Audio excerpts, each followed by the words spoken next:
Assalamualaikum warahmatullahi wabarakatuh. Alhamdulillahirabbil alamin, hamdan katsiran tayyiban mubarakan fih kama yuhibbu rabbuna wa yarda. Asyhadu an la ilaha illallah wahdahu la syarikalah, lahul mulk wa lahul hamd wa huwa ala kulli syai'in qadir. Wa asyhadu anna Muhammadan abduhu wa rasuluh.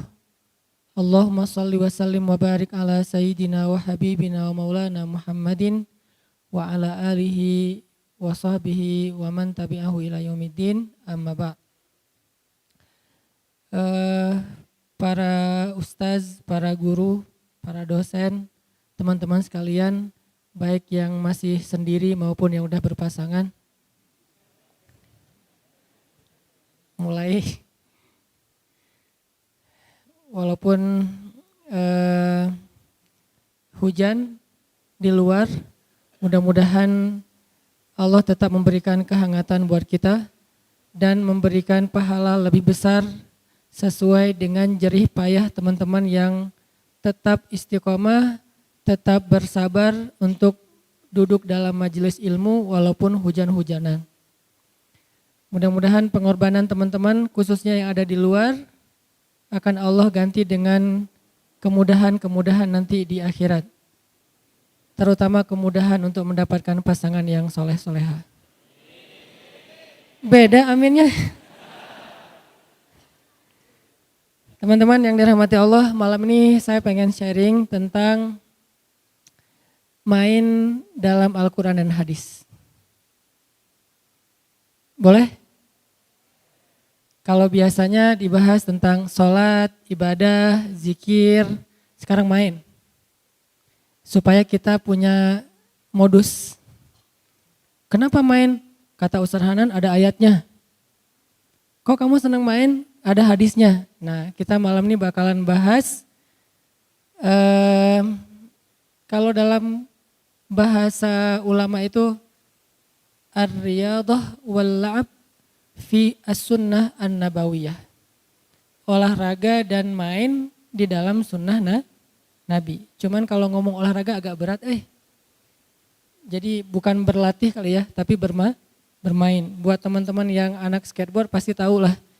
Bukan saya pengen jadi pro skateboarder, tapi saya cinta dengan skateboarding. Jadi lebih ke bermainnya. Sebelum saya membahas tentang main menurut Al-Quran dan hadis, coba kita perhatikan firman Allah di dalam surat Ali Imran ayat 14. Saya nanti bakal baca ayat ini, teman-teman buka aplikasi Al-Quran di handphonenya, surat Ali Imran ayat 14.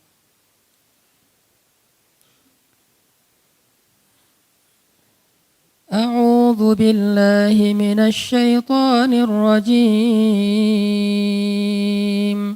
Bismillahirrahmanirrahim.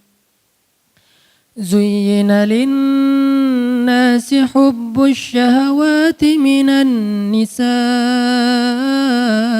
wal banina wal qanatiril muqantarah والقناطير المقنطرة من الذهب والفضة والخيل المسومة والأنعام والحرث ذلك متاع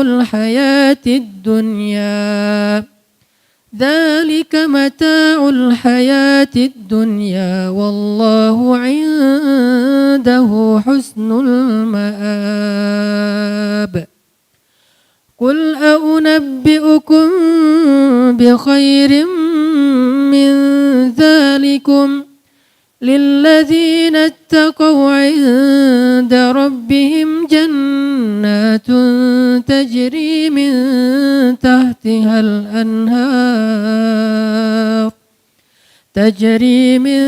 تحتها الأنهار خالدين فيها وأزواج مطهرة ورضوان من الله والله بصير بالعباد.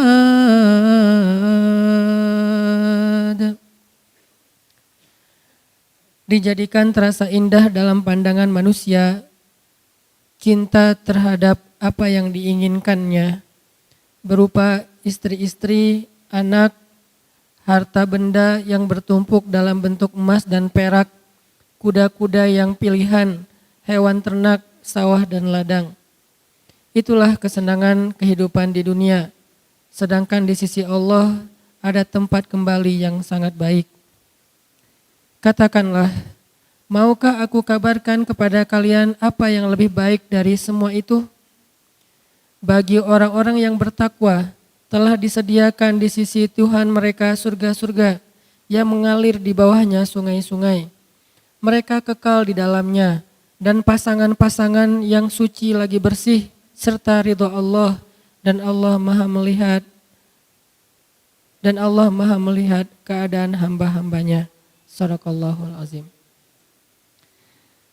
Teman-teman yang dirahmati Allah Subhanahu wa taala, mungkin bukan pertama kali kita mendengar ayat ini atau membaca ayat ini. Kadang kita mendengar ceramah tentang ayat ini dari satu khutbah, dari satu tausiah, yang biasanya setelah membaca ayat ini, seorang ustadz akan menyampaikan angle bahwa ternyata dunia itu gak penting. Akhirat itu lebih penting. Kadang-kadang ada sedikit lebih saklek, sampai mengatakan jangan cinta dunia, kemudian cinta pasangan, cinta anak, cinta harta, cinta kendaraan yang bagus dan segala macam. Sebagaimana yang ada di ayat 14.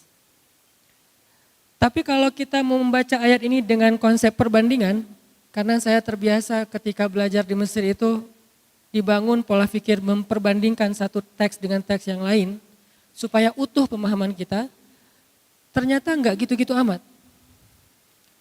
Maksud dari dua ayat ini tuh sederhana sebetulnya. Jangan sampai dunia melalaikan kita dari akhirat. Kalau enggak sampai melalaikan, enggak apa-apa. Kita boleh mencintai pasangan, kita boleh bersenang-senang dengan pasangan. Kalau enggak ada pasangan, sabar dulu. Kita boleh punya kendaraan yang bagus, kita boleh punya, kalau di sini al-khailul musawwamah. Kita boleh punya onta ataupun kuda yang bagus. Musawwamah itu kuda dan onta yang mahal loh. Harga kuda Nabi itu di atas 300 juta. Harga onta Nabi itu mungkin sekitar 2 miliar. Harga Alphard 1 miliaran ya, berarti lebih mahal daripada Alphard.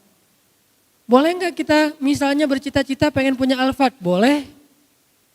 Asalkan jangan sampai kita korupsi. Jangan sampai kita bohong, jangan sampai kita curang, jangan sampai kita ngezolimin orang lain yang nanti merugikan dunia dan akhirat kita.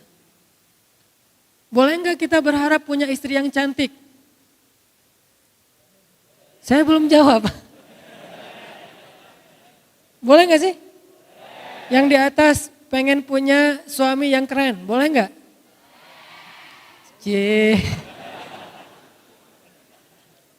Boleh share akun Instagramnya ke belakang?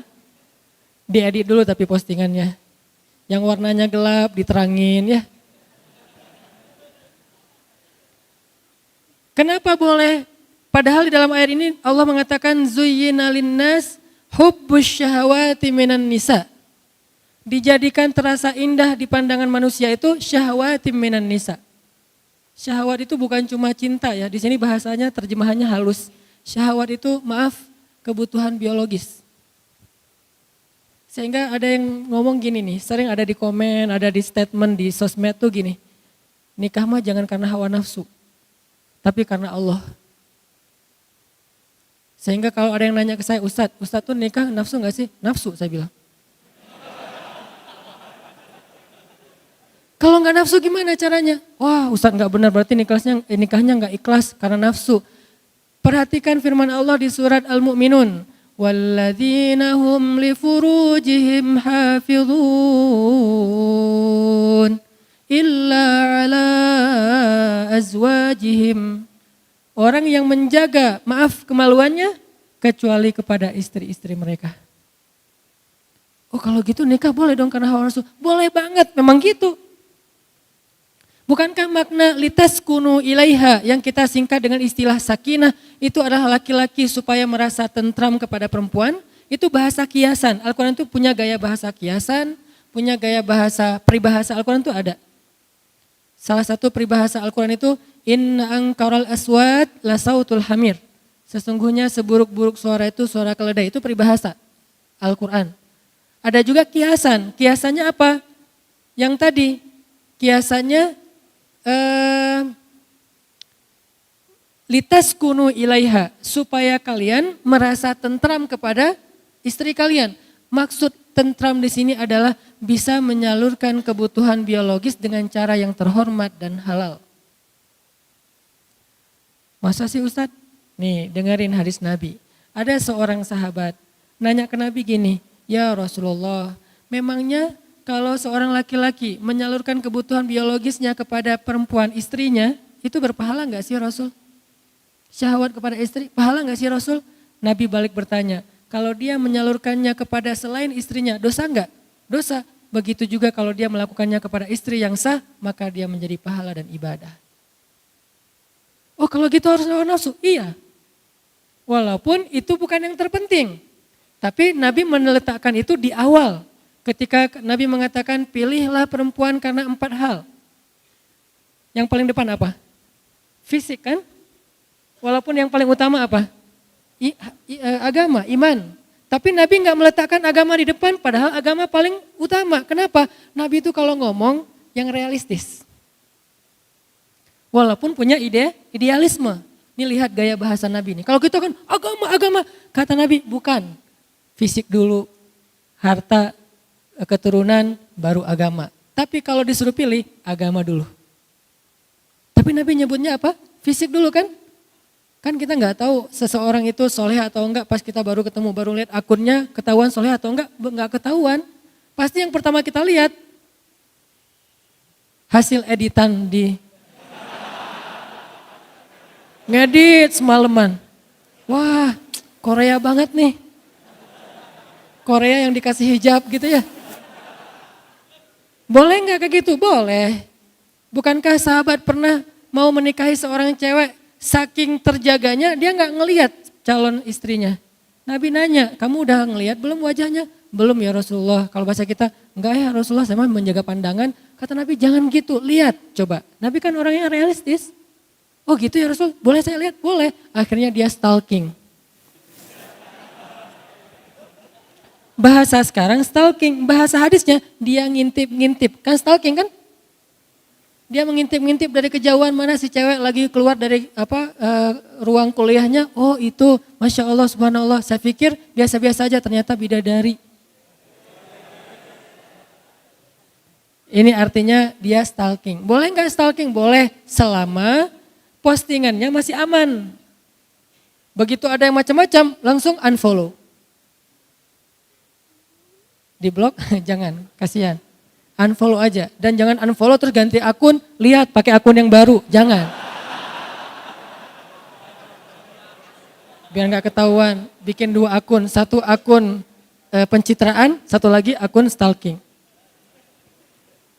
Enggak, bukan pengalaman. Pernah sih. Ini artinya teman-teman ternyata dalam hadis boleh kita mencintai istri kita karena nafsu. Tapi itu kan bukan yang terbesar ya porsinya. Tetap ada porsi itu yang realistis lah. Sampai Nabi mengatakan salah satu di antara perbuatan sia-sia tapi berpahala adalah bercanda gurau dengan keluarga, istri dan anak. Nanti kita akan bahas tentang kata Nabi itu kullu syai'in laisa lahu min dzikrillah fahuwa lahwun. Segala sesuatu yang gak ada unsur zikir di dalamnya itu sia-sia. Illa arba'u khisal, kecuali 4 perkara. 4 perkara ini gak ada zikir, gak apa-apa. 4 perkara ini cuman main-main doang, gak apa-apa. 4 perkara ini senda gurau, gak apa-apa. 4 perkara ini kata orang cuman sia-sia, gak apa-apa, malah berpahala. Ada gitu Ustadz yang sia-sia berpahala? Ada, saya emang cari yang kayak gitu-gitu. Ini angle yang jarang dibahas tentang Islam. Biar kita tahu salah satu prinsip Islam itu teman-teman apa? Ayat yuridullahu bikumul yusra wa la yuridu bikumul usra. Ma anzalna alaikal qur'ana litashqa. Itu prinsip Islam. Allah pengen memudahkan kalian, Allah tuh gak pengen nyusahin kalian. Di surat Toha, tidaklah kami menurunkan Al-Quran untuk hanya ngebebanin kamu Muhammad. Enggak. Al-Quran itu tidak diturunkan sebagai beban. Syariat itu bukan sesuatu yang ribet. Justru Islam itu yusr, kemudahan. Salah satu bukti bahwa Islam itu mudah, nikah. Itu bukti banget tuh. Nikah susah atau mudah? Mudah. Yang mempersulit nikah itu calon mertua berkumis tebal. Kalau syariat Allah mah gampang nikah itu, coba bayangin cuman akad doang kan. Saya terima nikah fulanah binti fulan dengan mahar sekian-sekian.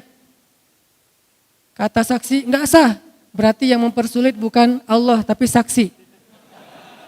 Kenapa saksi mempersulit? Ternyata saksinya mantan. Hati-hati cari saksi ya.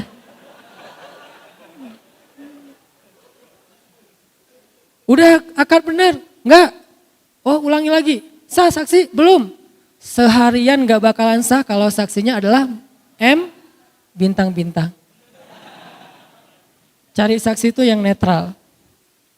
Yang udah move on. Ustadz, insya Allah ya. Nih teman-teman, artinya akad nikah itu sederhana loh. Kalau kita gak bisa akad dengan bahasa Arab, maka kita bisa pakai bahasa Indonesia. Enggak bisa hafal, boleh nyontek. Salah bisa diulang. Salah lagi bisa diulang. Enggak boleh sampai 3 kali salah passwordnya dikunci. Enggak ada tuh.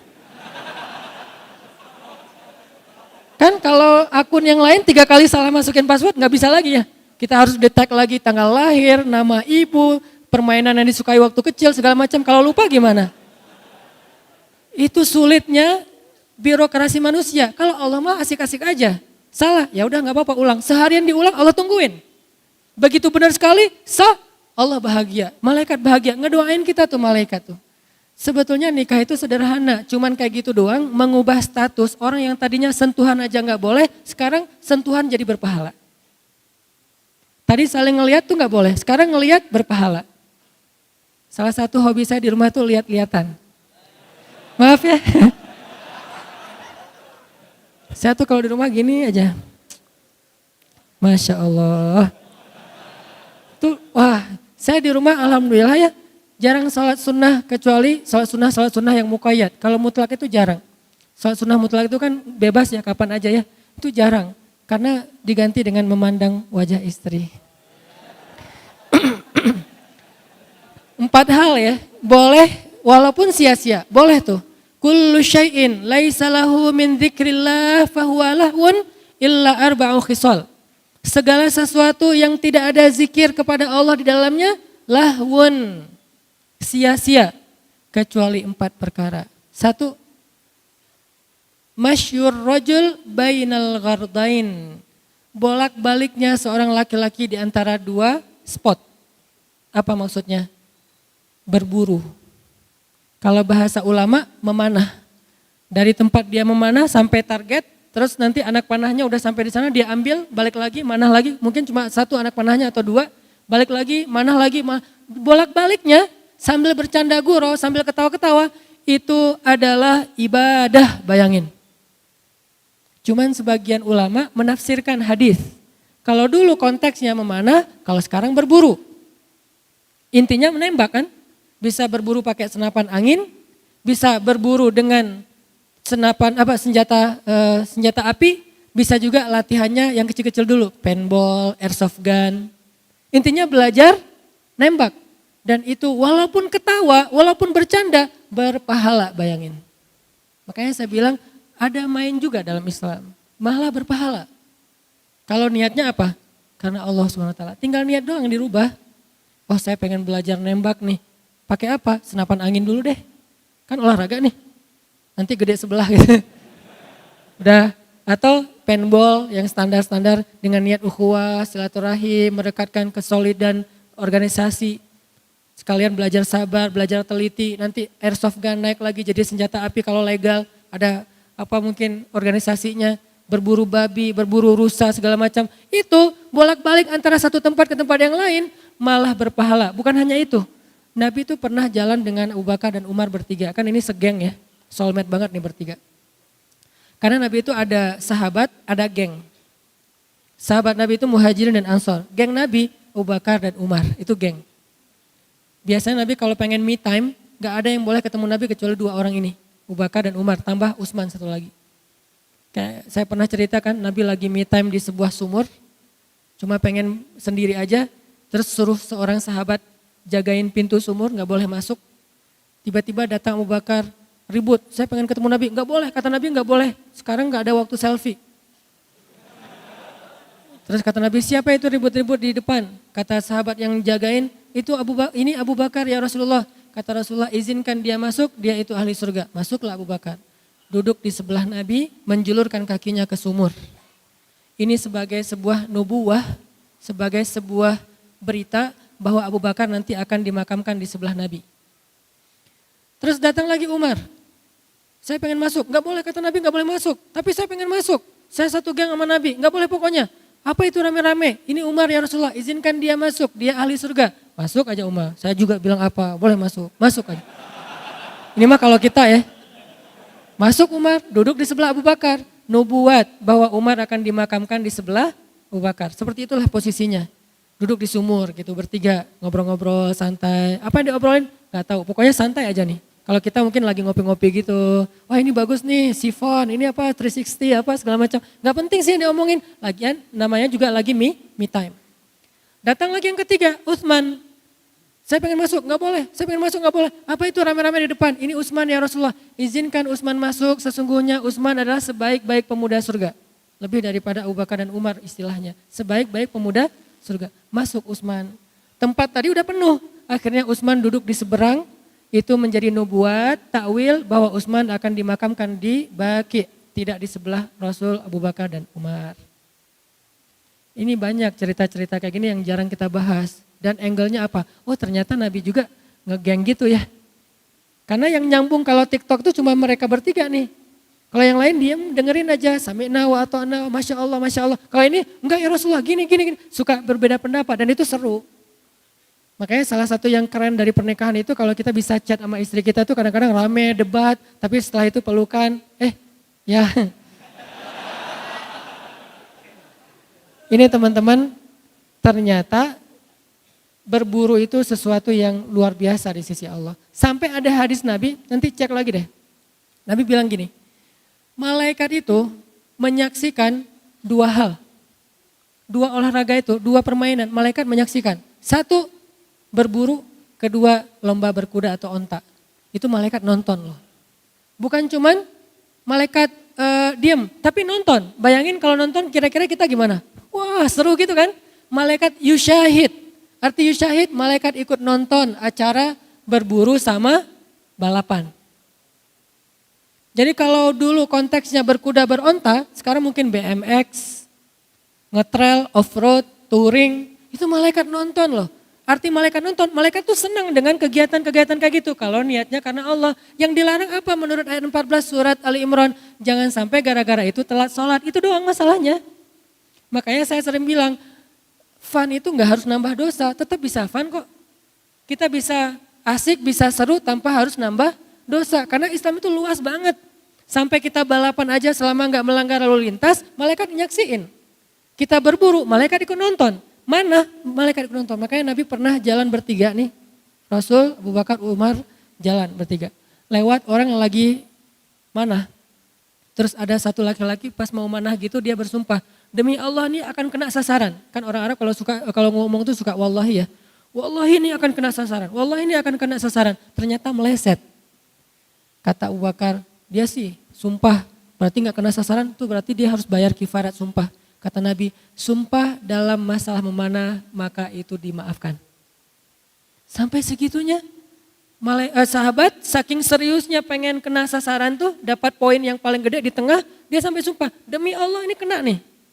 Ternyata meleset, kata Abu Bakar yang lewat, dia sih udah terlanjur sumpah meleset, berarti dia harus bayar denda kifarat sumpah. Kata Nabi, sumpah dalam memanah dimaafin. Menunjukkan gimana mudahnya Islam memberi ruang untuk orang main. Jadi kalau kita berburu, ini kena nih, demi Allah ini kena nih. Tapi jangan dimain-mainin ya, karena dia serius nih. Ini kena nih demi Allah, gak kena. Wah lu udah sumpah tuh, bayar tuh kifarat. Bayar kifarat sumpah kan lumayan gede tuh. Berpuasa atau kasih makan orang miskin, ternyata khusus buat latihan atau bermain. Kalau saya lebih menyebutnya bermain ya, walaupun maksudnya berlatih, itu dimaafin coba. Maka kata Nabi, di antara 4 yang main-main tapi berpahala, yang nomor 1-nya berburu. Nomor 2, seorang laki-laki yang melatih kuda atau ontanya. Melatih kuda atau melatih onta. Bukan berkuda doang, melatih. Jadi kuda itu kan bukan hanya dipakai untuk ditunggangin ya. Dia juga dilatih kayak kalau orang barat tuh ngelatih anjingnya biar sehat, pagi lari, sore lari gitu. Kita ngelatih kuda sama onta itu berpahala. Penembaknya dia dapat pahala dan dijamin surga. Yang ketiga, orang yang menyiapkannya. Yang menyiapkannya ini kalau dalam konteks dulu sejarah yang bawa-bawa anak panah. Kalau sekarang dalam konteks sniper modern kan ada 2 orang ya. Satu yang nembak, satu lagi yang apa itu istilahnya itu. Ya gitu deh. Asisten atau apa itu. Nah gitulah pokoknya, saya gak ngerti istilahnya. Kan ada 2 orang kan. Satu yang nembak, satu lagi yang ngukur-ngukur gitu kan. Kecepatan angin atau apa. Nah dua-duanya dapat pahala dan dijamin surga. Coba lihat. Betapa luar biasanya Islam. Sampai yang kayak gini-gini diatur. Kalau kita selama ini memandang Islam itu sempit. Pasti karena pemahaman kita, bukan karena Islam itu sempit. Kadang ada orang ngapain sih kayak gitu-gitu, ini apa manfaatnya, ini tujuannya apa, ini kok sia-sia segala macam. Kenapa saya kadang-kadang komen baca lagi. Kenapa? Karena kurang baca deh. Karena hadis yang kita baca kan dari dulu innamal a'malu binniyat. Padahal jumlah hadis itu yang dihafal Al-Bukhari aja ada 200.000 hadis. Yang dihafal oleh Imam Ahmad bin Hambal ada 1.000.000 hadis. Berapa yang sudah kita hafal sehingga kita mengatakan ini sia-sia. Banyak angle-angle agama, angle Islam yang kita belum tahu. Termasuk tadi mondar-mandir sampai disebutkan oleh seorang tabi'in tentang keadaan sahabat di zaman Rasul. Dia bilang, saya melihat banyak sahabat-sahabat Nabi itu ketika memanah, lagi latihan, kalau sekarang bermain, antara satu spot ke spot yang lain mereka sambil ngambil anak panah. Sepanjang perjalanan mereka bersenda gurau, bermain-main, saling tertawa. Dan kata mereka ini sesuatu kebaikan. Jadi gak sekaku, mana mau wajahnya apa serius gitu ya. Terus lempeng aja, kalau ada yang ketawa, astagfirullahaladzim gak boleh banyak ketawa. Gak gitu-gitu amat Islam teh. Tapi kan ada hadis Nabi yang mengatakan, kalau kalian ngelihat apa yang aku lihat, kalian akan sedikit tertawa dan banyak menangis. Hadis ini harus dibandingkan dengan hadis yang lain. Kenapa itu boleh ketawa, kenapa ini enggak boleh? Menunjukkan bahwa konteksnya ada sahabat ketawanya enggak penting. Ketawanya itu kebanyakan, ketawanya itu sesuatu yang sifatnya sia-sia. Kalau ketawa, kalau bercanda dalam urusan kayak gini nih, sesuatu yang bermanfaat, maka itu dibolehkan. Bahkan Nabi pernah dalam perang Khaybar. Perang Khaybar tuh Nabi tuh dalam satu perjalanan tiba-tiba beliau nanya, saya lupa namanya nanti cek lagi. Mana Fulan bin Fulan, siapa yang ditanya sama Nabi? Seorang sahabat yang dia itu pintar mencairkan suasana. Keahlian dia itu dia kayak stand up comedy gitu, tapi positif. Dia tuh kalau ada di tengah-tengah sahabat yang lain, itu semuanya jadi suasananya tuh jadi cair, keadaannya jadi nyaman, ucapannya tuh renyah. Sehingga Nabi itu nanya dia ketika dalam perjalanan Khaybar, kenapa? Karena perjalanan Khaybar ini cukup menegangkan. Para sahabat itu agak-agak khawatir gitu. Soalnya perjalanannya kan sebelum subuh kabut mau ngepung benteng Khaybar. Benteng Khaybar itu bertingkat-tingkat. Sahabat tegang.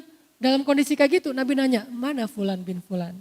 Supaya apa? Supaya dia bisa lucu di depan kita terus kita jadi santai gitu. Coba lihat. Ternyata yang punya semangat humoris, yang punya bakat ngejok gitu, itu ternyata di antara sahabat dibutuhin juga tuh. Walaupun jumlahnya nggak banyak. Jangan semua sahabat jadi komik ya, mungkin 1-2 gitu. Ada porsinya. Yang jelas hal yang kayak gitu diapresiasi dalam Islam selama masih positif. Enggak mencela agama, enggak sara, enggak dusta. Nah selama masih positif itu sesuatu yang diapresiasi dalam Islam. Jadi profesi sebagai seorang entertainer dalam Islam kadang dibutuhin loh dalam kondisi-kondisi tertentu. Makanya kadang-kadang ada teman-teman dari organisasi kemanusiaan tuh kalau pergi ke Palestina, pergi ke kamp pengungsian di Suriah tuh, kerjaan mereka tuh bukan cuman bagi-bagiin obat, pangan gitu, enggak. Kadang-kadang cuman menghibur, kayak kita misalnya ada korban bencana alam gitu kan ya. Bikin kayak playground buat anak kecil, terus bikin games dan segala macam. Oh, ini aktivis gak penting banget sih, datang-datang cuma menghibur doang, bukan nyuruh ngaji, bukan nyuruh zikir, sholat. Itu juga ya, yang ini juga ya, nggak ada masalah di antara satu dengan yang lain. Kenapa sih kita parsial banget tentang Islam? Seolah-olah satu bagian itu mulia, yang lain hina. Bukankah mereka juga butuh dihibur supaya trauma psikis mereka itu terobati? Dan Nabi melakukan itu dalam perang Khaybar. Ini menunjukkan main dalam Islam itu ada porsi. Walaupun porsinya nggak boleh ngalahin ibadah, tapi ada porsinya. Seorang entertainer dalam Islam itu diberikan penghargaan oleh Nabi. Sampai Nabi nanya, di mana dia? Dan luar biasanya lagi, sahabat yang tadi ditanya sama Nabi ternyata hadir, saya Rasulullah. Terus Nabi nyuruh dia di sebelah Nabi nyuruh dia bicara sehingga yang lain terhibur. Setelah itu, pas pulang Nabi nanya di mana dia, ternyata dia syahid dalam perang Khaybar. Dulu tuh seorang komik syahid. Hebat ya? Dia komik, dia syahid. Dia entertainer, dia syahid. Itu keren banget loh. Jadi yang syahid itu bukan cuma hafiz, seorang ahli ibadah, seorang entertainer juga syahid. Dia ada bagiannya dalam jihad. Bagiannya apa? Menghibur sahabat yang lagi galau. Duh saya ninggalin istri ini gimana nih? Udah tenang aja ada Allah. Oh iya dia punya peran di situ. Sampai ada yang bagiannya apa? Bikin syair. Kayak pas gali parit khandak tuh. Para sahabat tuh bikin syair. Pas bikin Masjid Nabawi. Sampai syairnya kemudian diriwayatkan jadi sebuah kayak nyanyian gitu. Apa syairnya? La in qa'adna wa nabiyyu ya'malu fadzaka minnal amalul mudallalu la 'isha illa 'ishal akhirah Allahumma arham ansara wal muhajirah. Terus diikutin. La in qa'adna wa nabiyyu ya'malu. Kita pikir sahabat itu zikir terus. Ada porsi zikir, ada porsi nyanyi. Apa tuh artinya? Nah itu masalahnya.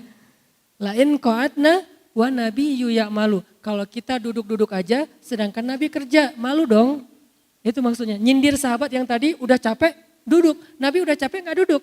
Akhirnya bikin syair. Lain qa'adna wa nabiyyu ya'malu. Akhirnya oh ya gak enak nih. Fadzaka minnal amalul mudallalu. Kalau gitu kita malu-maluin.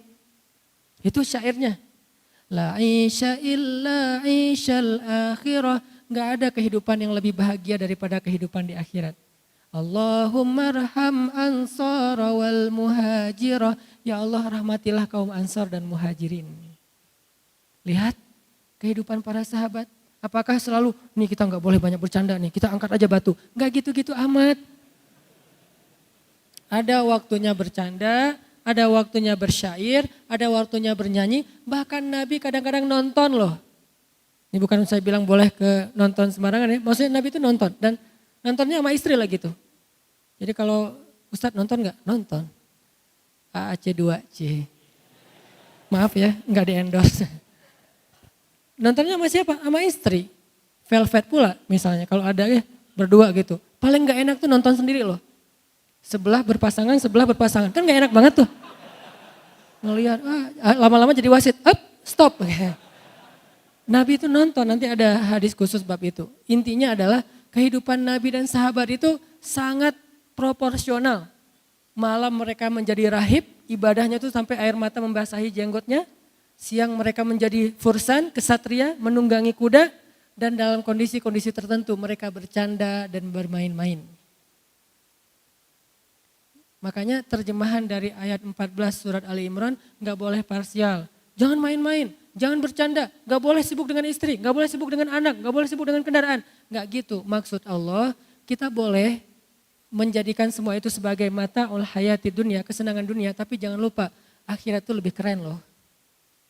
Jadi kalau dunia aja kita semangat, harusnya akhirat lebih semangat. Kayak misalnya teman-teman yang semangat mencari pasangan di dunia. Allah bilang azwajun mutahharah. Di akhirat juga ada pasangan.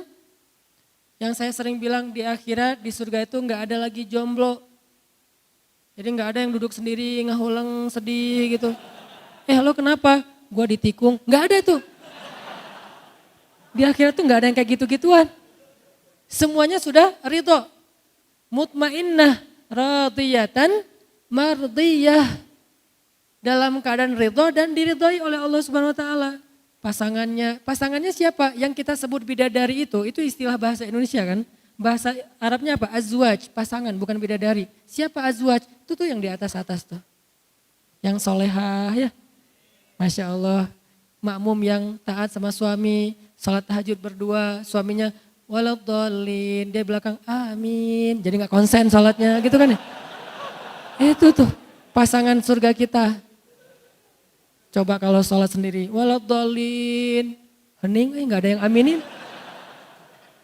Pokoknya gak enak aja lah, pokoknya sendiri mah. Maaf ya. Saya udah pernah ngerasain itu selama beberapa tahun, benar emang gak enak sih. Saya tahu pas saya nikah usia 22 tahun, pas udah saya nikah saya jadi berpikir, tahu gini saya nikahnya 12 tahun. Gak tahu ternyata luar biasa menikah itu ya. Seru-seruan, ketawa-ketawa. Jangan yang dibahas pernikahan itu listrik, air, kontrakan. Jangan. Itu kan cuma sebulan sekali. Bahaslah yang daily tuh. Yang daily kan ketawa-ketawa, makan bareng, bercanda. Bercanda aja dapat pahala. Terus nanti dapat pahala lewat baper-baperan. Kok dapat pahala pas baper? Ya memaafkan.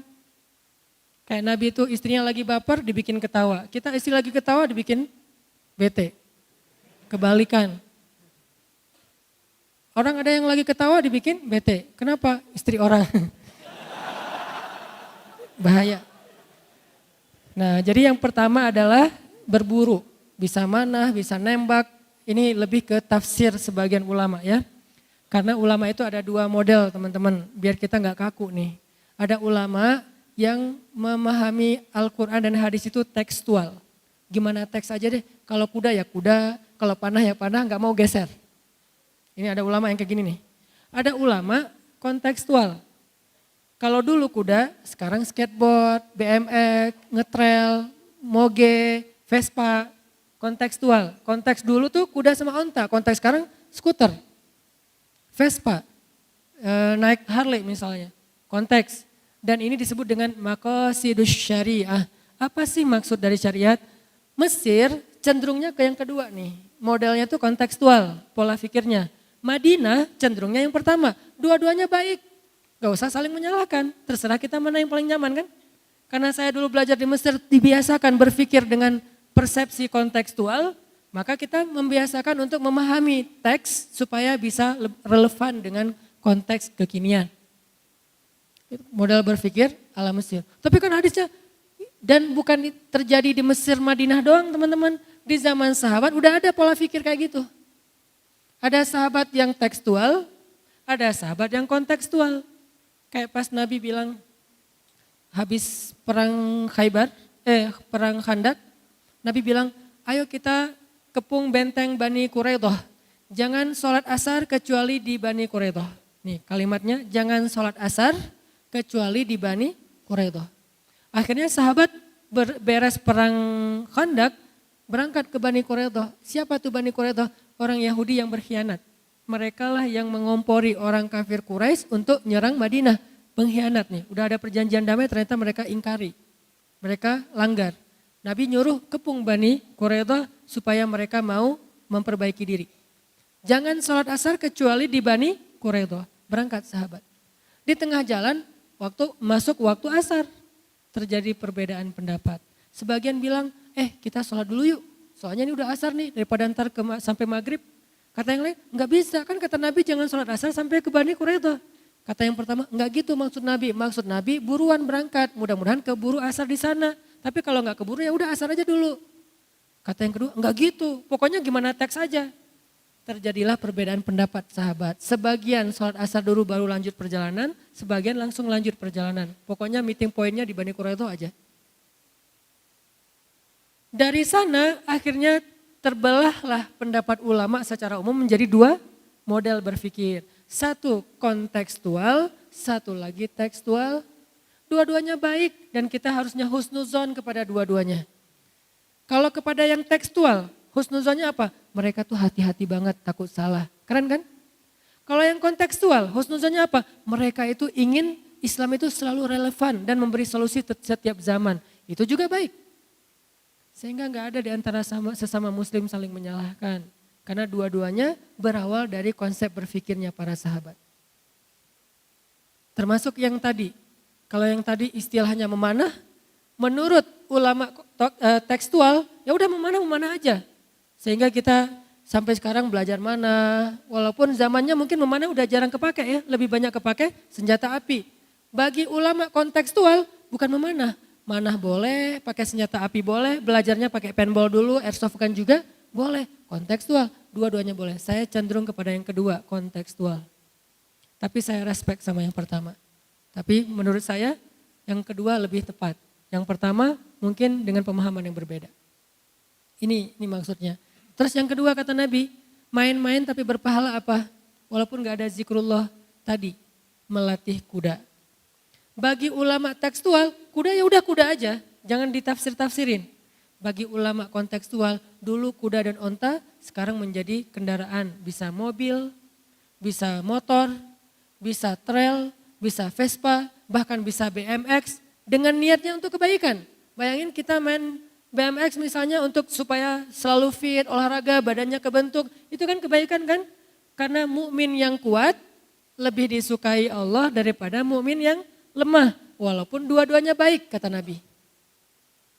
Berarti kalau niatnya supaya kuat kan belajar, gak usah yang ngetrik-ngetrik macam-macam, bunny hop aja, itu udah lumayan berat kan? Kalau menurut saya sih lebih berat daripada ngetrik olinya skateboard. Karena itu ngangkatnya lebih luar biasa. Langsung seluruh tubuh itu kebentuk. Ototnya langsung jadi itu. Berarti kalau niatnya mukmin yang kuat lebih baik daripada mukmin yang lemah. Walaupun dua-duanya baik, maka main BMX itu adalah ibadah.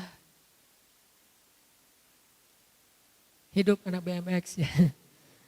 Main BMX segala macam termasuk skateboard, longboard, downhill kayak gitu-gitulah. Pokoknya riding aja. Selama niatnya untuk jaga kesehatan, apalagi kalau niatnya untuk berdakwah, apalagi kalau dalam konteks tertentu niatnya untuk membela agama, maka ini menjadi sesuatu yang berpahala. Bahkan malaikat menyaksikan. Kan gak mungkin kita sambil main BMX terus tausiah kan. Mau ngetrik, teman-teman yang dirahmati Allah Subhanahu Wa Taala, kan gak gitu. Yang namanya main aja udah, gak usah terlalu serius, nanti ada bagian tausiah di masjid. Kalau main, udah aja main. Kayak kemarin saya ke Palu tuh, kita bikin lomba berenang. Saya bilang siapa yang bisa ngalahin saya berenang, wah padahal saya gak jago. Sok-sok jago aja ngenantang. Siapa yang bisa ngalahin saya berenang ke tengah laut, yang paling jauh, saya fallback. Oh siap. Akhirnya rame-rame, karena pengen di fallback, berenang tuh. Gayanya apa Ustaz? Bebas. Berenang, itu benar-benar jauh sampai airnya gelap loh.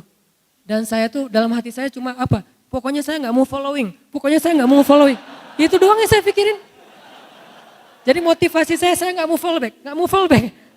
Padahal biasanya tuh saya paling agak parno ya dengan yang namanya hiu. Kayak pas kemarin saya ke Wellington, New Zealand tuh.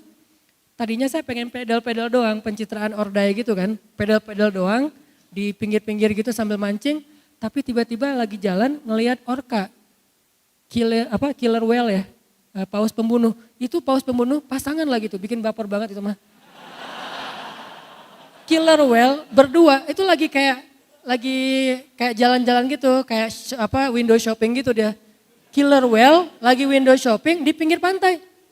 Naik, muncul, tenggelam, naik lagi. Wah killer whale, lebih ngeri daripada hiu, kan lebih cerdas ya. Gak jadi deh pedalnya, gak jadi pencitraan, ya udah longboard aja semampunya gitu.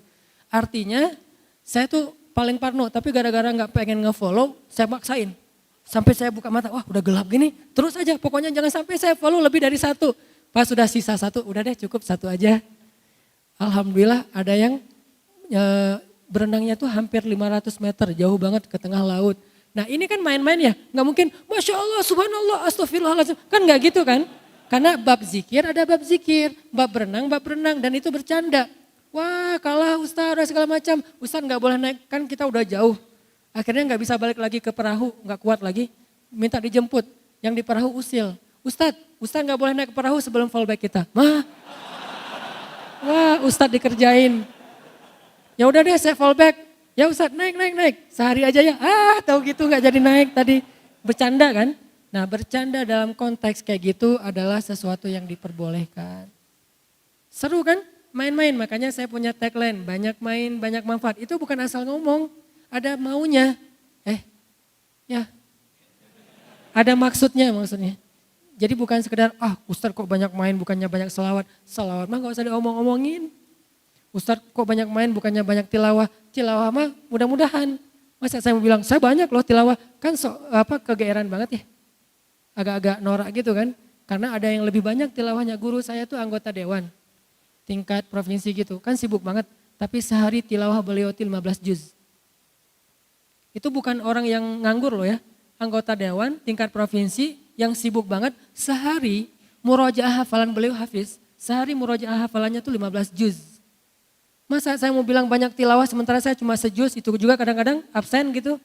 Kan gak enak sama beliau, banyak tilawah, banyak manfaat, emang kamu udah tilawah berapa? 1 juz Ustaz, 1 juz banyak, saya 15 juz. Guru saya di Aceh yang kemarin saya ketemu pas pulang ke Aceh tuh 1 hari 10 juz dan itu sudah beliau lakukan lebih dari 15 tahun. 3 hari khatam, 3 hari khatam, 3 hari khatam. Beliau baru boleh ngomong banyak tilawah dan saya merasa belum pantas ngomong banyak tilawah. Ya udah yang standar-standar aja deh, banyak main. Karena emang dari dulu senang main. Mudah-mudahan mainnya jadi berpahala. Carilah hadis-hadis supaya melegitimasi permainan. Wah ini ada hadisnya nih, catat. Kenapa ntar kalau ada yang menghujat, ini hadisnya nih. Modus ya, cari pembenaran. Yang kedua, melatih kuda. Dulu kuda dan onta, kalau sekarang kendaraan. Terus arti melatihnya apa Ustadz? Ngulik mesin.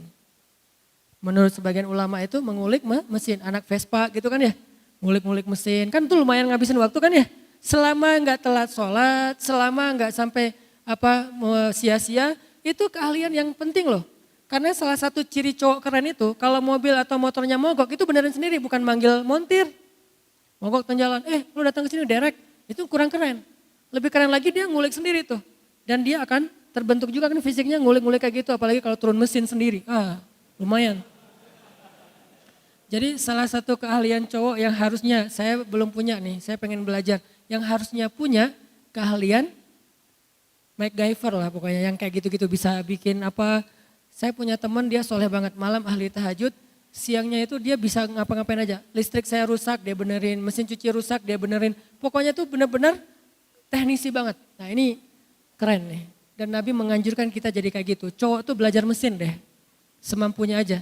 Tapi jangan sampai waktu buat mesin itu melalaikan kita dari kewajiban-kewajiban beribadah kepada Allah, kuliah, kehidupan sosial. Jangan asik sendiri gitu.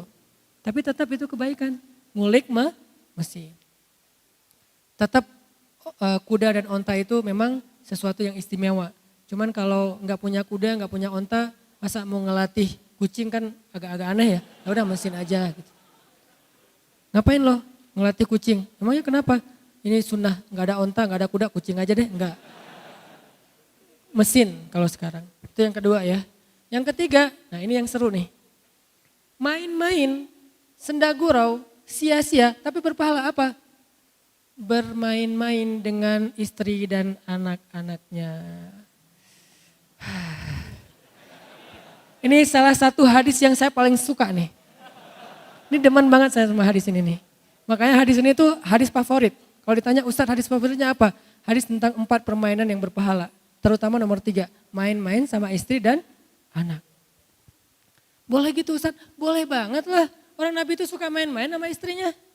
Nih contoh-contoh Nabi main sama istrinya ya. Salah satunya Nabi lagi pulang dari satu perjalanan dakwah gitu atau jihad. Terus di rumah Aisyah lagi main kayak boneka-bonekaan. Jadi dalam Islam patung, boneka boleh kalau hanya sebagai alat untuk main-main. Kalau dulu bentuknya boneka, kalau sekarang lebih canggih jadi animasi, jadi film kartun. Maka film kartun menurut ulama kontekstual kalau dipakai untuk berdakwah justru berpahalanya besar. Karena Aisyah main boneka-bonekaan. Dulu boneka itu dibuat dari kayak terpal, dari kayak kain-kain yang udah nggak kepake, dibikinlah jadi boneka. Terus maju jadilah boneka lebih canggih, maju lagi jadilah animasi kartun. Maka seorang muslim yang pintar animator, yang pintar ngelukis, yang jago dengan hal kayak gini-ginian, harusnya potensi dia itu dipakai untuk kebaikan. Bikin film-film yang mungkin kalau di Malaysia itu ada Ipin Upin, memperkenalkan culture ke Melayuannya, kita memperkenalkan keislaman dengan bahasa-bahasa dengan adegan-adegan yang keren. Orang Hollywood aja bikin kartun yang kadang-kadang mulai mengarahkan kita kepada moralitas ke barat-baratan kan, harusnya muslim bisa bikin lebih dari itu. Wah nggak boleh melukis, kalau konteksnya adalah untuk anak kecil, melukis atau boneka yang disebut patung, mau ukurannya besar atau kecil yang namanya mainan, boleh. Yang nggak boleh patung sembahan. Kalau disembah nggak boleh. Kalau hiasan, nah kalau bab ini ikhtilaf di antara ulama, tanya aja ke Ustadz Fikih deh. Kalau hiasan. Tapi kalau permainan, kalau sekedar boneka, maka itu boleh. Boneka Aisyah kecil, kalau boneka anak sekarang kan kadang-kadang gede tuh. Ada ulang tahun dikasih boneka Hello Kitty gede. Dikasih boneka beruang gede. Kalau anak laki-laki bukan boneka, robot-robotan, superhero kayak gitu-gituan kan. Nah ini semuanya boleh. Kenapa? Karena Nabi pernah pulang dari satu perjalanan ngelihat Aisyah lagi main boneka-bonekaan. Waktu itu Aisyah masih kecil gitu kan, baru lulus SD. 12 tahun kan baru lulus SD ya. Baru lulus SD, Nabi datang. Nabi itu capek loh, baru pulang perjalanan. Tapi Nabi itu orangnya asik. Bukan, Aisyah gua capek, siapin air hangat. Gak gitu Nabi ke istrinya. Kita kan baru pulang, kita panggil, kamu, siapa? Kamu, buat siapin air hangat. Emang saya siapa kamu? Teman kos. Enggak, jangan nyuruh teman kos siapin air hangat, bahaya. Kalau belum ada istri siapin aja sendiri. Nah kalau udah ada istri, kadang-kadang pas kita datang istri lagi kayak ngapain di rumah, lagi santai, lagi chat sama temennya. Selama itu sesuatu yang positif ya, teman cewek atau ada gengnya, geng sekolah dulu yang cewek semua isinya lagi santai nonton film apa gitu, selama nggak berlebihan, biarin aja dia kayak gitu. Kalau perlu nemenin, mah film apa sih kok seru banget? Ini apa? Filmnya baper banget loh, drakor. Nggak tahu kalau drakor ya. Yang jelas nonton santai, biarin aja, kasihan. Jangan, mah kan Khadijah itu nggak pernah nonton. Aisyah pernah kata dia, ternyata dia lebih pintar. Oh iya ya, udah lanjutin.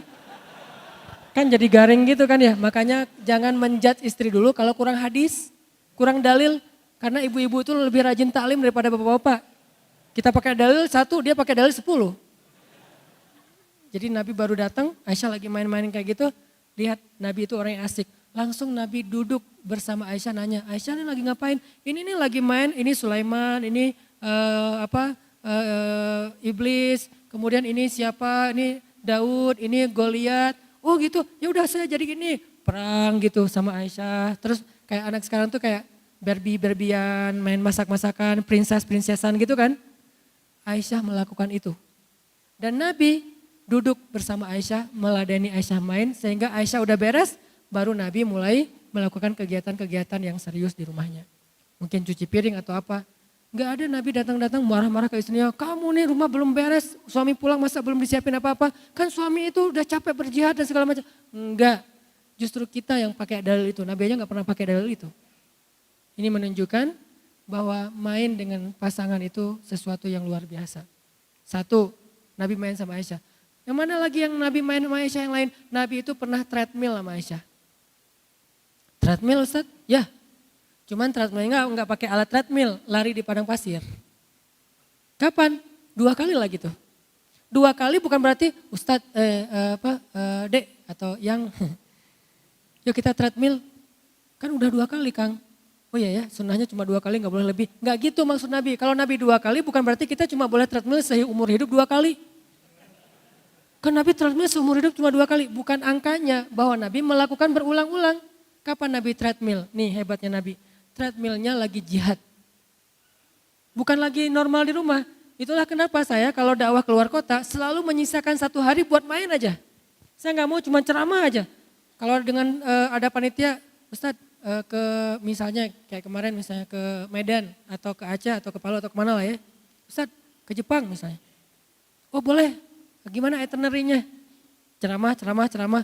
Boleh nggak satu hari saya pengen main kayak main di salju gitu, skate apa gitu lah, nggak ngerti saya istilahnya. Oh boleh Ustaz, tapi itu seharian, nggak apa-apa kan udah 3 hari ceramah. Ustaz ini aneh ya, yang lain mah ceramah, sholat, istirahat. Ini mah main. Kenapa? Nabi juga pulang jihad main. Itu konteksnya jihad kan. Nabi pulang dalam sebuah perjalanan jihad, terus berhenti di rest area 97 gitu. Berhenti di rest area gitu. Udah selesai berhenti, Nabi bilang ke sahabat, kalian duluan ya, tinggalkan aku dengan Aisyah. Tinggalkan aku dengan Aisyah, nanti kita nyusul. Ya udah ya Rasul, sahabat melanjutin perjalanan, akhirnya Nabi bilang Aisyah, lomba lari yuk. Hayu kata Aisyah, lomba lari lah waktu itu menang Aisyah. Lalu Aisyah komen setelah postingan itu, kata Aisyah, waktu itu saya masih kurus. Dan ini menjadi dalil cewek yang keren versi Aisyah itu kurus. Ukurannya berapa kurus teh? Ukurannya kalau berat mungkin paling maksimal 55 kilo lah. Di atas 55 agak-agak bid'ah sih. Walaupun tergantung tinggi ya, tapi kalau untuk orang Indonesia mah 55 ke bawah itu normal. Jadi cewek di atas 55, nah ini harus belajar lagi. Aisyah itu ternyata kurus dan tinggi. Kok tahu Ustadz Aisyah kurus dan tinggi? Baca hadis, baca sirah pakai imajinasi, jangan cuma teksnya. Apa bukti Aisyah tinggi? Ntar saya kasih tahu. Yang jelas kalau dalam hadis ini Aisyah kurus. Aisyah sendiri yang ngomong, waktu itu saya masih kurus. Next trip, pas perjalanan jihad yang lain, Nabi berhenti lagi di di rest area. Terus Nabi nyuruh sahabat, kalian duluan ya, tinggalkan saya sama Aisyah. Ya Rasulullah, pergi aja. Aisyah lomba lari lagi yuk, hayu. Kalah Aisyah, komen lagi. Waktu itu saya udah agak sedikit gemuk. Kata Nabi, ini balasan saya untuk yang kemarin. Jadi skor kita sama ya Aisyah, 1-1. Ya kata Aisyah, agak-agak bete gitu ngambek karena Aisyah kalah. Dan itu wajar terjadi di antara Nabi dan istrinya. Berarti Nabi itu menyempatkan main ketika sedang berjihad, bukan berdakwah loh. Lebih ngeri daripada dakwah, serius. Jadi kalau ada orang ngomong kok dakwah tapi ada mainnya apa segala macam, kurang baca sirah, bacalah sirah. Islam itu enggak kaku seperti yang kita bayangin. Yuridullahu bikumul yusra. Tapi jangan dimudah-mudahin, karena Allah itu udah mudahin kita banget. Tanpa kita mudahin, udah banyak kemudahan. Tanpa kita ringan-ringankan, udah banyak keringanan. Tinggal kita baca aja tuh. Teks agama kita yang sangat lengkap banget, komplit. Buku hadis itu tuh berjilid-jilid. Kenapa banyak jilid? Menunjukkan betapa luasnya Islam. Kalau buku hadis kayak buku tulis doang berarti Islam itu sempit. Untungnya buku hadis itu sampai puluhan jilid menunjukkan Islam itu luas banget. Itu mainnya Nabi sama Aisyah. Jadi treadmill nih berdua. Dan treadmill berdua itu seru loh. Udah berapa kilo yang 2 kilo? Wah kita nggak mau kalah kan? Minimal kita 2 kali lipat dari istri. Jadi kalau saya treadmill sama istri, dia 3, saya harus 6. Dia 6, saya 6,5. Maksimalnya segitu soalnya gak kuat lagi. Oh terus pulang-pulang yang pijitin dong. Nah romantisme yang lain kan. Ada alasan, ya udah pijat-pijatan, kaki dia ke kaki kita ke kaki dia, pijat. Itu gak akan dirasain kalau masih sendiri.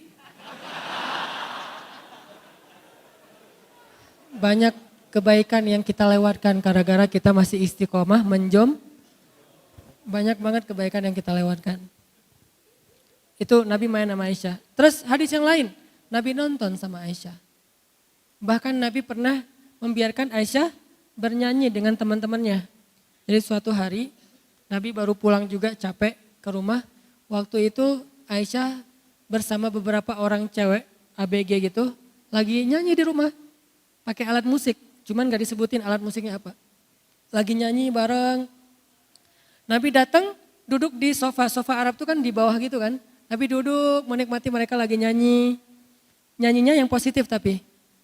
Terus gak lama datang Abu Bakar. Datang Abu Bakar masuk ke rumah Nabi Aisyah, kan Aisyah anaknya sendiri. Abu Bakar ngelihat Aisyah sama cewek-cewek itu lagi pada nyanyi di rumah Nabi. Abu Bakar marah karena gak paham. Apa kata Abu Bakar? Ini adalah musik-musik setan. Kenapa ada di rumah Nabi? Nih komen Abu Bakar nih di postingan Aisyah. Bukan nge-like, malah komen. Aisyah lagi posting, kita lagi seru-seruan nih gitu. Hashtagnya banyak main, banyak manfaat, sedikit dosa. Gitu. Terus kata Abu Bakar, ini kan musik setan, kenapa ada di rumah Nabi? Komentar Abu Bakar, Nabi balas reply. Kata Nabi, ya Abu Bakar, biarkan mereka. Sesungguhnya hari ini adalah hari rayanya kabilah Fulan bin Fulan. Artinya Nabi membiarkan teman-temannya Aisyah tuh nyanyi di depan Nabi di dalam rumah Aisyah. Kenapa? Hari ini emang hari rayanya teman-temannya Aisyah. Teman-temannya Aisyah itu dari suatu kabilah, saya lupa kabilah mana di Madinah. Dan mereka lagi ngerayain hari jadi kabilah mereka dengan cara bersenang-senang. Dan ini menjadi dalil juga bolehnya merayakan hari jadi tertentu selama tidak berlebihan. Ini pemahaman saya ya, ulang tahun. Asal tidak menjadi pesta pora yang berlebihan, selama itu bentuknya masih hiburan yang wajar, apalagi kayak ngundang anak yatim, fakir miskin, ngasih makan, itu boleh, ada hadisnya. Walaupun konteksnya bukan ulang tahun pribadi, ulang tahun kabilah, sama aja kan. 17-an Agustus, hari jadi kota Bandung, hari jadi pribadi, yang jangan hari jadi mantan, berat. Kalau hari jadi sendiri mah gak masalah. Nah ini terjadi di zaman Nabi. Akhirnya biarin wahai Abu Bakar, karena ini hari jadi mereka. Akhirnya Abu Bakar duduk, boleh. Pernah gak dengar kisah ini? Jarang kan? Karena jarang dibahas. Menunjukkan bahwa banyak hal yang kita belum tahu tentang Islam. Terus Nabi nonton. Hari jadi hari jadi negeri Habasyah. Habasyah itu kalau sekarang Ethiopia. Nah Ethiopia ini kan ada hari jadinya. Pas pekerja-pekerja kayak TKI gitu, TKI Habasyah yang tinggal di Madinah, mereka pas hari jadi kota Habasyah kayak memperingati gitu. Makanya mereka bikin kayak festival gitu, namanya Habasyah Fest. Bikin festival Habasyah, jadi kayak ada festival, terus ada kulinernya, ada stand-stand merchandise-nya. Terus ada beberapa perform, ada dance loh. Cuman dance-nya apa? Dance pedang. Dulu namanya tarian pedang, kan dance kan? Kita kan menerjemahkan saja, ada dance-nya, laki-laki pada ngedance pedang gitu, yang gak ada belly dance. Gak ada tuh, karena gak boleh. Tapi tarian pedang, cowok-cowok pada nari ala militer gitu ada, berarti Nabi nonton dance yang masih positif. Terus ada kayak ring MMA-nya tuh, Ultimate Fight. Karena banyak budak-budak Habasyah itu jago tarung kan, budak Habasyah itu kan jago tarung. Akhirnya mereka bikin kayak perlombaan tarung, Ultimate Fight, mixed martial art, bebas gaya apa aja. Juaranya terdapat piala dari ketua ikatan orang-orang Habasyah di Madinah. Jadi ada kayak organisasinya gitu. Dan setiap 5 tahun ganti ketuanya. Kayak kita lah pokoknya.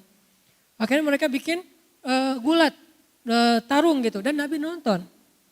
Berarti nonton Ultimate Fight salah satu yang dibolehkan dalam agama. Selama gak judi, nonton tuh hiburan doang dan tidak berlebihan. Nah akhirnya nontonnya bareng siapa? Bareng Aisyah. Adegannya lucu loh. Nabi lagi di rumah. Hari ini hari festival Habasyah. Orang di luar tuh rame. Oh, ketawa di sana, ketawa di sini, seruan di sana, asik di sini. Aisyah tuh mondar-mandir aja depan Nabi di dalam rumah. Aisyah mau ngajak Nabi nonton gak enak. Tapi pengen kayak lagi iklan now showing gitu kan, lagi tampil, lagi perform kayak gitu. Terus Aisyah cuma lihat trailernya doang. Aduh diulang-ulang trailernya sama Aisyah. Terus Nabi ngelihat Aisyah mondar-mandir.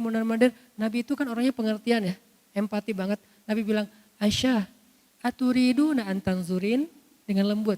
Aisyah, kamu pengen nonton? Coba tanya itu sama istri. Aisyah, kamu pengen nonton? Aisyah senyum, wajahnya merah, tandanya dia malu, pengen. Aisyah, bukan turidun. Aisyah, hal tashtahina an tanzuri? Aisyah, kamu pengen nonton? Kata Nabi. Aisyah ngangguk, terus nunduk, wajahnya merah. Ya udah, ayo kita nonton, kata Nabi. Ayo, pegangan tangan sama Nabi. Pegangan tangan dengan pasangan sunnah. Yang gak punya pasangan, kasihan. Gini aja ya sendiri. Pegangan tangan Nabi sama Aisyah. Nonton nih. Beli tiket, ngantri, terus nonton. Nontonnya gimana? Nabi berdiri, Aisyah di sebelah Nabi. Itu berdirinya tuh dempet loh. Berdiri, nempel, kemudian Aisyah meletakkan dagunya di atas pundak Nabi. Nabi itu orangnya tinggi. Kalau sampai cewek bisa naruh dagunya di atas pundak Nabi, menunjukkan cewek ini orangnya tinggi. Kurus, tinggi, keren. Itulah Aisyah. Jadi Nabi milih Aisyah juga, wah Aisyah ini tinggi ya. Makanya Aisyah tuh pernah menggibah seorang istri Nabi yang pendek kan. Sofia kalau nggak salah. Nabi ngapain sih rajin-rajin ke rumah Sofia? Emang kenapa Aisyah? Sofia itu kan gitu kata Aisyah. Karena Aisyah cemburu kepada Sofia. Sofia itu kan cuma beda setahun sama Aisyah. Istri Nabi itu semuanya muda kecuali satu. Siapa yang tua? Saudah. Yang lain semuanya muda. Istri Nabi itu muda-muda. Cuman yang perawan cuma satu Aisyah. Yang lain gak perawan tapi muda. Berapa usia Sofia ketika dinikahi Nabi? 17 tahun. Baru aja lulus SMA. Waktu itu Aisyah umurnya 16 tahun cuma terpaut setahun. Makanya Aisyah tuh paling cemburu berat sama Sofia. Udah cantik, muda pula, dan orangnya tuh asik gitu, seru. Nabi kalau udah ngobrol sama Sofia bisa lama tuh. Sampai akhirnya Aisyah stalking IG-nya Sofia. Mana hadisnya Aisyah stalking IG-nya Sofia? Diam-diam Sofia lagi posting acara di rumahnya. Jadi Sofia tuh kayak lagi ngundang anak yatim, tasyakuran di rumahnya. Udah gitu foto bareng, selfie bareng ibu-ibu, posting. Aisyah diam-diam melihat. Tapi nggak mau nge-like, takut ketahuan. Nabi tahu Aisyah lagi stalking Sofia. Akhirnya Nabi japri, Aisyah lagi stalking Sofia ya. Akhirnya Aisyah ketahuan malu gitu. Hadisnya gimana sih Ustadz? Hadisnya Aisyah pas lagi Sofia bikin acara di rumahnya, diam-diam datang ke sana pakai cadar biar nggak ketahuan. Stalking kan? Datang pakai cadar, jalan. Yang mana sih yang Sofia itu? Penasaran gua, kok Nabi betah banget di rumah dia. Orangnya gimana sih? Datang pakai cadar. Yang biasanya cadarnya kayak gini, dia pakai cadar yang agak-agak beda sekarang. Benar-benar nggak diketahui. Nabi itu kan orang teliti banget, menunjukkan Nabi itu mata Aisyah aja tahu. Hati-hati pakai cadar kalau baru nikah, ntar ketukar. Suaminya nggak hafal gitu kan, mama bukan, saya masih jomblo. Nih, buat yang cadaran ya. Saya respect sama yang cadaran, tapi saya menganut mazhab yang tidak cadaran. Istri saya tidak ada yang cadaran. Tidak cadaran. Tidak cadaran. Teliti banget sih. Nah Aisyah pakai cadar datang ke rumah Sofia. Duduk aja di pojok. Jadi Aisyah tuh mojok gitu. Yang lain pada ketawa-ketawa, Aisyah giniin aja. Nabi dari kejauhan ngeliat, oh Aisyah. Pas Aisyah udah beres acara, Aisyah pulang sendiri kan. Dikejar sama Nabi. Aisyah kata Nabi, hah ketahuan? Kok tahu? Ya tahulah istri saya kata Nabi kan ya. Kamu kan matanya khas, mata bidadari gitu. Wah gitu. Hurul Ain. Istilah bahasa Arabnya bidadari apa? Hurul Ain. Yang matanya besar dan bulu matanya lentik. Yang matanya itu hitamnya hitam banget, putihnya putih banget, bersih, lentik dan keren banget. Alisnya itu bertaut dan kayak pedang. Aisyah kayak gitu. Kalau kita kan dibentuk dulu, dikikir, terus kayak ditatoin gitu ya biar lurus gitu. Lama-lama kok jadi kayak balok ya lurus kayak gini ya. Kalau Aisyah itu dari sononya udah kayak gitu, udah keren. Makanya Nabi pas ngeliat, oh ini Aisyah nih. Dikejar sama Nabi, Aisyah gitu kata Nabi. Aku tahu, akhirnya jalan berdua pulang nih. Sepanjang jalan, Nabi itu kan orangnya asik ya. Asik diajak chat, ngobrol Nabi sama Aisyah. Kata Aisyah, ya Rasul kata Aisyah. Apaan sayang kata Nabi. Kalau misalnya Nabi jadi penggembala ternak, penggembala domba, terus ada 2 padang rumput, yang satu udah pernah dipakai orang, yang satu lagi belum pernah. Kira-kira Nabi mau menggembala domba di mana? Kata Aisyah. Aisyah menjebak nih, Nabi itu orangnya cerdas. Ya yang belum pernah dipakai lah, itu yang paling gua suka nih, padang rumput yang masih bagus, masih rimbun, masih belum pernah ada yang pakai di sana untuk menggembala. Kata Aisyah, oh gitu, iya. Nabi ngerti kan? Ngertilah kata Nabi. Maksudnya apa? Satu-satunya istri Nabi yang perawan cuma Aisyah. Aisyah lagi nyindir. Nabi orangnya pengertian, cerdas. Kalau kita kayak gitu ya tergantung sih. Bete kan istri kita? Kurang cerdas. Gimana masakan aku? Ya kurang garam sih mah. Terlalu jujur. Bilang aja, mah papa itu udah sering makan di restoran, tapi ini lebih enak loh dari semua restoran. Si istrinya kan gitu kan ya. Walaupun habis itu, mah ada garam. Gombal-gombal dikit lah. Nabi itu luar biasa menjaga perasaan Aisyah. Makanya Aisyah tuh pernah cemburu sama Sofia gara-gara Sofia itu salah satu yang cantik banget selain Maria kan. Ada Sofia, ada Zainab, ada Hafsah, ada Maria. Hafsah itu 19 tahun. Ada Maria orang Mesir, tahu sendiri lah orang Mesir kayak gimana, keren banget lah. Arab tuh yang keren tuh Mesir, Lebanon, Suriah. Tuh keren-keren tuh. Nah Maria dari Mesir, ini Sofia orang Yahudi. Jadi salah satu istri Nabi itu orang Yahudi yang masuk Islam. Kata Aisyah, ya Rasul ngapain sih senang banget ke rumah Sofia. Sofia tuh kan pakai kode bahwa Sofia itu pendek. Kenapa? Aisyah itu tinggi orangnya. Lalu Nabi sedikit tersinggung dan mengatakan, ya Aisyah, seandainya ucapanmu itu ditaruh di lautan, maka seluruh lautan itu akan menjadi berbau bangkai. Apa maksudnya? Karena gibah itu seperti bangkai. Lebih bau daripada bangkai, enggak boleh menggibah. Nabi kalau udah bab kayak gini, marah. Kok marah? Kan Nabi enggak marah. Marah Nabi.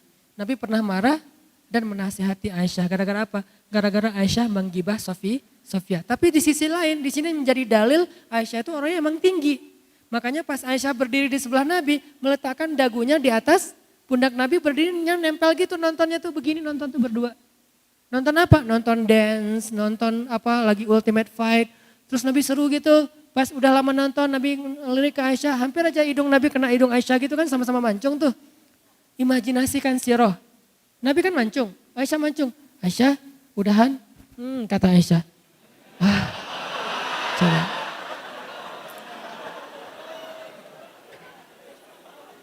Belum pernah kan kayak gitu? Saya kalau nonton suka gitu. Keluar dulu yuk. Kan belum selesai, ini lagi kayak klimaksnya tuh lagi adegan paling seru, apalagi film-film thriller gitu yang pembunuhan. Oh ya udah. Terus kalau yang horor-horor pembunuhan gitu kan itu paling lebih seru lagi nontonnya. Takut. Cowok banget lah ya. Walaupun kita juga takut. Saya pernah nonton film horor kayak gitu yang thriller-thriller pembunuhan gitu, ternyata yang lebih heboh malah saya. Dia, gitu banget sih. Iya, aku orangnya lembut. Agak-agak kurang keren sih waktu itu saya mah. Lama-lama kita nonton itu lagi, enggak lo kurang asik kalau nonton film horor. Enggak, kali ini gue mau jadi cowok sejati. Nonton kayak tren tebusan. Kan itu horor banget ya, zombie-zombian gitulah. Pas ada yang muncul zombinya, saya yang loncat duluan. Sama aja udahlah, apalagi pakai 3D gitu kayak gitu-gitu. Nah Nabi itu nonton seru, terus Aisyah taruh, tenang banget tuh Aisyah. Aisyah udahan, masih kayak gitu sampai 3 kali. Aisyah udahan yuk, udah kelamaan, ya udah pulang. Pas pulang Aisyah komen lagi di postingan itu. Apa kata Aisyah? Sebetulnya gua tuh bukan lagi nonton, gua tuh lagi posting ke orang-orang betapa mesranya saya dengan Rasulullah SAW. Ini menunjukkan bermesraan di tempat umum adalah sunnah. Selama tidak berlebihan dan halal ya.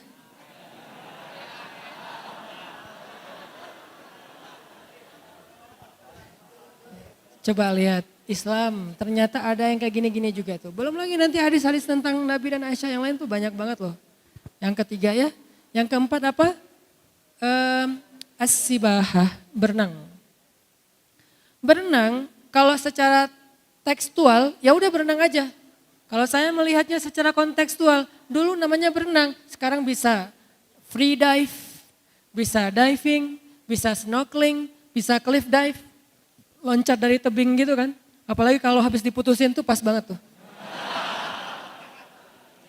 Loncat dari tebing gitu, cliff dive, terus bisa surfing, bisa wake surf, bisa kite surf gitu kan yang pakai kayak layang-layang gitu, kayak terjun payung gitu, terus ditarik. Semua ini sibahah, semua ini berenang.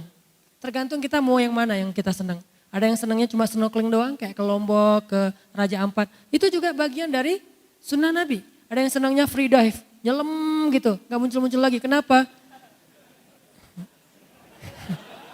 Ada yang juga mainnya ombak. Ada ombak gulung saya gitu ya. Kenapa? Karena saya udah pernah digulung masa lalu lebih berat daripada digulung ombak misalnya gitu-gitulah. Garing lah pokoknya kayak gitu-gitulah. Ini namanya as-sibahah, berenang.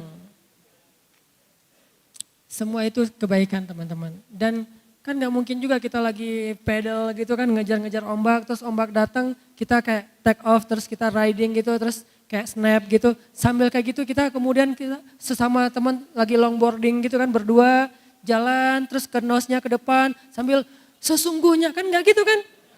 Ya udah main-main aja, nanti setelah itu malamnya kita ngaji bareng, kita tahajud bareng, kita belajar hadis bareng, ini Islam. Ada waktunya main, ada waktunya belajar, ada waktunya ibadah. 4 hal ini, Nabi itu emang berenang teman-teman. Saya dulu tuh penasaran, Nabi berenang di mana ya? Ternyata Nabi itu jago renang. Kapan beliau belajar berenang? Ketika beliau masih berusia 6 tahun. Saat beliau dibawa oleh ibunya ziarah makam ayahnya Abdullah di sebuah kabilah dan di sana tuh ada kayak telaga danau kecil, disitulah Nabi belajar berenang. Jadi Nabi usia 6 tahun udah jago berenang, si bolang Nabi teh. Berenangnya tuh di danau kecil telaga gitu sama teman-temannya, berenang, segala macam, lomba berenang. Ini permainan yang keempat yang berpahala. Tapi di dalam hadis yang lain ada yang kelima teman-teman. Bergulat, tarung. Bisa MMA, bisa Wing Chun, bisa Muay Thai, bisa boxing, bisa boxer, bisa terserah lah pokoknya tarung aja. Tarung itu salah satu keahlian Nabi SAW. Dan belajar bertarung itu salah satu sunnah Nabi. Sampai Nabi ada riwayat ketika awal-awal berdakwah di Mekah, Nabi itu lagi menggembala ternaknya Abu Talib di padang pasir. Ditemenin sama seorang juara Ultimate Fight Mekah. Namanya Abu Rukanah. Abu Rukanah itu pemegang sabuk, banyak sabuk emas tuh. Dan gak ada yang ngalahin. Selama ini rekor dia itu menang KO semuanya, gak ada yang kalah sekalipun. Abu Rukanah namanya. Julukan ya, bukan Abu itu bukan orang tua ya, itu gaya orang Arab. Umurnya tuh masih kayak 19 tahun gitu, masih ABG banget. Kenapa disebut Abu Rukanah? Nama aslinya saya gak tahu. Karena Rukanah itu rukun, artinya badannya itu kayak tiang gitu, kuat banget badannya, ototnya tuh udah luar biasa. Abu Rukanah nemenin Nabi menggembala ternak di Mekah. Waktu itu Abu Rukanah belum masuk Islam. Lagi gembala ternak berdua ngobrol-ngobrol sama Nabi. Nabi bilang ke Abu Rukanah, duel yuk, coba. Nabi muda ya, Nabi masih umur sekitar 40 tahun baru dapat wahyu. Abu Rukanah, duel yuk. Kata Abu Rukanah, beneran Muhammad? Kan Nabi itu gak pernah tarung bebas. Tapi petarung, cuma gak pernah pamer. Jadi Nabi tuh kalau ngeliat orang tarung kayak di ring gitu, Nabi tepuk tangan. Padahal beliau tuh lebih jago dari mereka. Itu kerennya Nabi tuh, bukan gitu doang. Enggak. Nabi, wah hebat Umar, hebat Khalid, hebat Abu Rukanah. Nah kali ini Nabi ngajak Abu Rukanah duel. Abu Rukanah duel yuk. Kata Abu Rukanah, beneran Muhammad? Dalam hati Abu Rukanah, ntar kalau kamu terkilir gimana? Kalau kamu patah gimana? Kalau kamu sampai keluar darah gimana? Kan kamu tuh orang yang lembut. Abu Rukanah duel yuk. Beneran Muhammad? Beneran. Kata Abu Rukanah, kalau duel doang mah gak ada yang dipertaruhkan, gak seru. Ya udah, siapa yang menang dapat domba. Kalau saya menang, domba kamu kasih ke saya. Kalau kamu menang, domba saya kasih ke kamu. Beneran? Beneran. Satu domba itu 5 juta. Dan ini bukan judi ya. Ini bertaruh tapi bukan judi. Ya udah, tarung nih. Abu Rukanah mulai kuda-kuda, Nabi biasa-biasa aja. Nabi itu harus keren imajinasinya ya. Nabi biasa aja. Udah Muhammad, udah. Pas Abu Rukanah maju, dipegang sama Nabi, dibanting, dikunci sama Nabi. Nabi itu jago ngunci loh. Dikunci, hampir patah. Abu Rukanah bilang, Muhammad nyerah. Dilepas sama Nabi. Abu Rukanah, domba. Dikasih domba Abu Rukanah. Abu Rukanah tuh gak puas gitu. Kata Nabi, mau lagi? Ya udah deh, kayaknya tadi salah gaya nih. Salah jurus gitu kan. Ya udah nih, coba lagi penasaran soalnya yang kedua. Mulai lagi ronde kedua, dipegang sama Nabi, pas mau dibanting oleh Abu Rukanah, Nabi balikin, dikunci lagi. Abu Rukanah nyerah lagi, Abu Rukanah domba. 2 domba dikasih ke Nabi. Nabi diam, gak enak sama Abu Rukanah. Nabi kan gak mau nyakitin perasaan orang ya. Diam aja. Kata Abu Rukanah, Muhammad sekali lagi aja. Masih penasaran saya nih, kok kamu bisa gitu sih Muhammad? Perasaan selama ini kamu tuh gak pernah masuk acara Ultimate Fight atau tarung bebas di mana? Saya lihat di TV One kamu gak pernah muncul. Abu Rukanah. Ya udah kata Nabi, hayu. Tarung lagi, Kalah lagi Abu Rukana sampai 3 kali berturut-turut. Langsung dikunci di ronde pertama di menit. Bahkan belum 1 menit udah habis Abu Rukana nyerah. Kasih 3 dombanya. Udah gitu Abu Rukana ngelihat sekeliling gitu. Kata Abu Rukana, Muhammad ada yang ngelihat gak tarungan kita? Gak ada, emang kenapa? Soalnya selama ini orang Arab taunya saya tuh petarung paling hebat. Juara bertahan, gak ada yang bisa ngalahin saya. Masa kalah sama orang kayak kamu Muhammad? Abu Rukana, Nabi senyum-senyum aja. Udah gak apa-apa, nama kamu tetap terjaga kok. Saya gak akan ngomong-ngomong kalau saya ngalahin kamu. Cie. Terus Abu Rukana kayak cemberut gitu. Kata Nabi, kenapa lagi Abu Rukana? Saya bingung nih. Gimana saya pulang kalau kambing saya udah berkurang 3? Terus Nabi nanya, emangnya kenapa? Bilang aja ke ayah kamu bahwa kamu kalah tarung sama saya. Itu masalahnya. Kalau ayah saya sampai tahu saya kalah tarung, saya bakal dimarahin. Jadi bukan bab kambingnya, bab kalah tarung. Gimana saya ngomong ke ayah saya, masa kambing saya hilang? Enggak mungkin saya bohong. Pasti saya akan bilang kambing saya diambil Muhammad. Kenapa? Gara-gara kalah tarung. Kok sampai 3 ronde? Ayah kan enggak keren banget kan? Gimana Muhammad saya ngejelasin ke ayah saya? Ya udah, nih saya balikin kambing kamu. Dibalikin 3-3-nya. Kemudian Abu Rukana mengatakan, tidak ada orang yang lebih keren daripada Muhammad. Ya Muhammad, asyhadu an la ilaha illallah wa annaka rasulullah. Masuk Islam. Tarung, kita pikir itu cuma main-main. Semua potensi anak muda itu bisa menjadi potensi dakwah. Mau tarung, mau skateboard, mau BMX, mau apa aja pokoknya selama tidak melanggar syariat dan berbuat dosa, lakukan, have fun. Udah hidup nikmatin aja hidup kalian. Yang penting waktu hayya 'alas shalah simpan sebentar, salat dulu. Udah gitu lanjutin lagi. Lagian keringat terus sehat, keker gitu kan lebih bagus ya. Keringetan, mandi, pakai parfum kan keren. Nah ini sesuatu yang sebenarnya dalam Islam yang sangat dihargai. Mudah-mudahan dari banyak riwayat-riwayat tadi kita makin yakin untuk berhijrah. Islam itu enjoy banget. Batasannya tuh gampang, jangan nambah dosa. Dan tidak selalu yang gak nambah dosa itu gak asik, asik banget kok. Tetap fun insya Allah. Itu aja yang bisa saya sampaikan. Mudah-mudahan Allah merahmati majelis kita, menambah iman kita, memperbaiki akhlak kita, dan memperbaiki amal-amal kita. Allahumma inna nas'aluka ilman nafi'a wa qalban khashi'a wa amalan mutaqabbala wa rizqan halalan tayyiba. Rabbana atina fid dunya hasanah wa fil akhirati hasanah wa qina azabannar. Subhanakallahumma wa bihamdika asyhadu an la ilaha illa anta astaghfiruka wa atubu ilaik. Assalamualaikum warahmatullahi wabarakatuh.